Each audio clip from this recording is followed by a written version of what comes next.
les 4 points les plus importants qui font que pour moi Cyberpunk se démarque des autres jeux du marché. Donc, si notre contenu t'intéresse, sache qu'on sort ce même genre de contenu tout au long de la semaine. Je t'invite à laisser ton meilleur pouce en l'air et à t'abonner à la chaîne si ce n'est pas déjà fait. Merci pour le soutien, ça nous aide beaucoup pour le référencement. Donc, pourquoi Cyberpunk TCG est pour moi déjà l'un des jeux majeurs qui va impacter le plus la scène TCG en 2026/2027. Premier point, les dés. Les dés, tout joueur de jeu de cartes vous diront que ça rajoute de l'aléatoire, ça rajoute de la variance, c'est nul, faut passer au travers. Ne vous arrêtez pas à ça. Essayez vraiment le système de dés. Ici, il faut bien prendre en compte que les dés, c'est plus une condition de victoire matérielle, donc que vous pouvez voir. Ça aide vraiment au visuel de comment les parties avancent.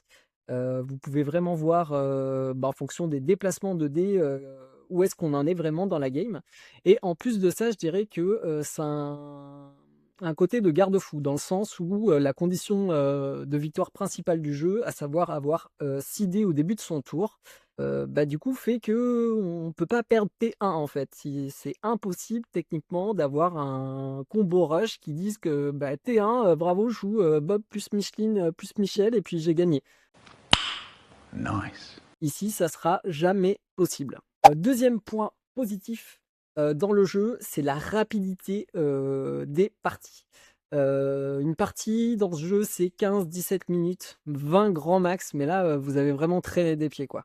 Donc, on est sur un jeu ultra réactif, ultra impactant, où chaque carte qui sera mise dans votre deck doit avoir un impact significatif. Vous ne pouvez pas juste avoir une carte parce que peut-être qu'un jour, elle fera des choses. Non, soit la carte a fait quelque chose et vous avancez dans votre plan de jeu, soit la carte n'est pas dans le deck. Point. Et en ça, je trouve ça super cool. On a tous connu des tournois où il y a certains jeux qui jouent la montre, qui font durer la game parce qu'ils savent soit qu'ils l'ont déjà perdu et que s'ils font un play, ils perdent et que actuellement ils sont en état de gagner. Ici, le simple fait de gagner des dés à chaque tour par les attaques fait que ce genre de scénario est impossible. Donc fini les parties à rallonge, fini les drops parce qu'on a perdu la ronde 1 contre quelqu'un qui faisait du stalling, clairement. Dans ce jeu, ce n'est pas possible. Troisième système, la RAM.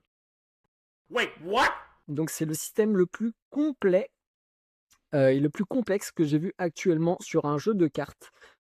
Complexe par l'étendue des possibilités, hein, par le système en lui-même. En gros, il faut savoir que chaque légende, du coup, vous donne en gros 2 de RAM, qui sont des unités pour la construction de vos decks. Ainsi, certaines cartes ont plus ou moins de RAM pour être mises dans votre deck. Donc, ce qui fait que en soi, chaque carte est déjà nivelée sur son floor, mais aussi sur son plus haut effet possible. Aussi, dans ce jeu, vous ne pouvez pas avoir de combo complètement tordu, parce que les cartes sont conçues pour ne pas pouvoir fonctionner entre elles, en fait. Par exemple, une carte forte en verte va coûter 3 drames, une carte forte rouge va vous coûter 3 drames, donc vous ne pouvez pas les marier ensemble, ça ne fonctionnera pas, ça ne sera pas légal dans votre construction de deck. You cheat!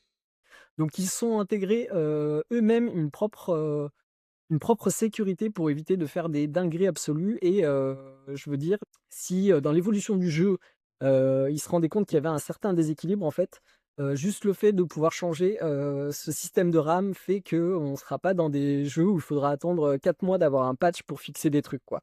En ça, je trouve ça super pertinent. Enfin, 4 derniers points.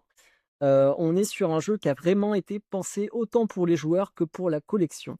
On est sur un jeu qu'on pourrait comparer à Pokémon, dans le sens où on a de l'intérêt à ouvrir des displays pour aller chercher donc les épiques rares, où vous en avez une sur 18 boosters, les secrètes rares, où vous en avez une sur une display complète. Ça sera des cartes qui ne sera pas facile de se procurer, qui auront un vrai côté collector, qui feront super chouette dans les classeurs, parce qu'on parle quand même d'une DA incroyable sur la totalité du jeu. et du coup, ce sera des cartes qui garderont une certaine valeur. Donc on peut voir dans Cyberpunk aussi un côté de placement, assez intéressant, mais qui ne s'est pas fait au détriment de la communauté. Dans le sens où c'est pas un jeu qui a été mis en avant, pour du collectionnable, pour que le jeu se fasse scalper. C'est, de base le concept de Warco et c'est pour ça qu'ils ont fait un, Kickstarter, pour garantir que n'importe qui, n'importe où puisse, avoir accès au jeu. Maintenant le jeu a, levé comme vous pouvez, le voir ici, 28 millions de dollars. On n'a jamais vu ça dans l'histoire des jeux de cartes. En tout cas, nous, on est ultra hypés. J'espère que vous l'êtes autant que nous. Si vous voulez en savoir plus sur Cyberpunk, sur les développements, sur son arrivée en France, n'hésitez pas à nous suivre, car nous, on est dedans à 150 et on compte sur vous pour nous suivre. Ciao, ciao.